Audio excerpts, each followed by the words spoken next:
Bom, boa noite. Meu nome é Eduardo Jaqueira. Eu vou apresentar aqui o meu trabalho sobre geração de ECG sintético com autocodificador variacional. O meu orientador é o professor Magno Silva, o meu co-orientador é o professor Renato Cândido, e essa pesquisa foi desenvolvida no Departamento de Sistemas Eletrônicos da Escola Politécnica. Bom, como motivação, tivemos um trabalho anteriormente realizado por uma aluna também do departamento, com o meu professor, o meu orientador e meu co-orientador, sobre classificação de arritmias cardíacas utilizando uma rede MLP com o classificador LDA. Os resultados obtidos foram positivos, porém havia um problema que deveria ser, bom, eventualmente tratado, que é o desbalanceamento do banco de dados utilizado. O banco de dados utilizado para arritmias cardíacas foi o MIT Database e a distribuição das classes nesse banco de dados pode ser observado no gráfico. Como podemos observar, a classe N é a mais representativa, com 92%, sendo então as outras classes subrepresentadas. Desse modo, a classificação para a classe N se tornou muito positiva, porém menos efetiva para as outras classes devido à sua subrepresentação. Pensando em melhorar esse procedimento, foi então desenvolvida essa pesquisa para a geração de sinais sintéticos, utilizando redes neurais gerativas para fazer um processo de data augmentation, com o objetivo de balancear esse banco de dados. Bom, primeiramente foi utilizado uma rede GAN para estudo dessa geração de dados. A rede GAN possuía no gerador uma estrutura BLSTM, ou seja, Bidirectional Long Short Term Memory, e no discriminador uma rede MLP, e no codificador da rede VAI e no decodificador da rede VAI também foram utilizadas estruturas MLP.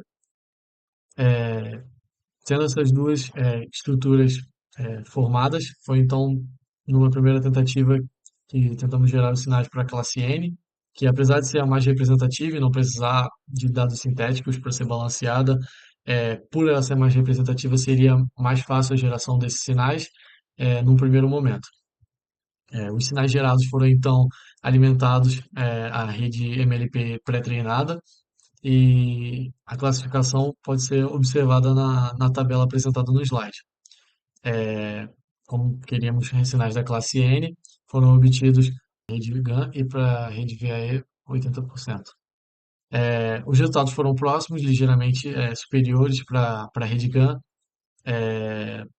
porém o custo computacional ao utilizar a rede GAN foi cerca de 5 vezes maior o tempo de treinamento, então decidimos seguir com a rede VAE, pois apresentou resultados positivos com um custo computacional muito reduzido.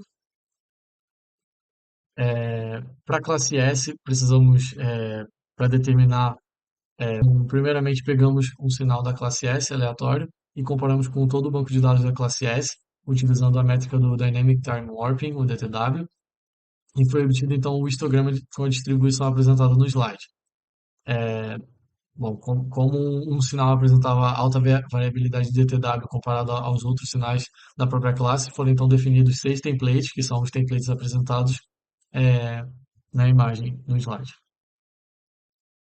Bom, com os 6 templates selecionados, foram então, esses templates serviriam para comparação com os resultados com os ECGs sintéticos. Foi definido um threshold, um limite para o DTW máximo que os sinais sintéticos poderiam ter comparados com esses templates para ser considerados sinais aceitáveis. Esse threshold foi definido como alfa vezes S3, sendo o alfa uma constante definida empiricamente, no caso 2, e S3 foi o menor sinal de DTW obtido entre todos os sinais gerados, comparados com os templates. Os resultados obtidos, então, com esses ECGs sintéticos foram alimentados à rede MLP, que foi retreinada com o banco agora balanceado entre as classes S e N. Os resultados obtidos comparativamente sem Data Augmentation e com Data Augmentation para a classe S especificamente são apresentados aqui na tabela. Como podemos ver, houve uma melhora na classificação da classe N, da classe S e uma alta melhora na classificação da classe F. Embaixo é um sinal representativo, no caso, o que possui o DTW mais baixo, né, ou seja, o mais próximo de um sinal da classe S. Bom, a pesquisa foi patrocinada pelo Conselho Nacional de Pesquisa e Desenvolvimento, CNPq. Obrigado.